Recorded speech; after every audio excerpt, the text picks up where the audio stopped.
Could an AI actually replace your entire workflow? We've all seen the headlines, the demos that seem too good to be true.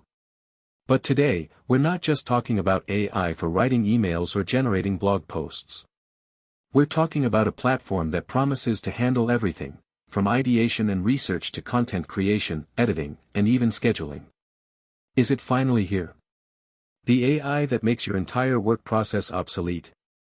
Let's find out. We're pitting the two biggest contenders head-to-head, Tool A name versus Tool B name. Alright, let's break down what we're dealing with. On one side, we have Tool A name. Think of it as the established player, the one that's been around a bit longer, with a reputation for, mention key strengths of Tool A, e.g., robust features, enterprise-level capabilities. It boasts modules for, list specific modules of Tool A, e.g., market analysis, content generation, social media management, project planning. The promise here is a comprehensive suite, aiming to be your one-stop shop for almost any creative or analytical task.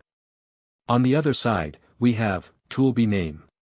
This one's the newer kid on the block, but it's making huge waves with its focus on, mention key strengths of Tool B, e.g., hyperpersonalization, seamless integration, advanced creative output. Tool B name also offers a wide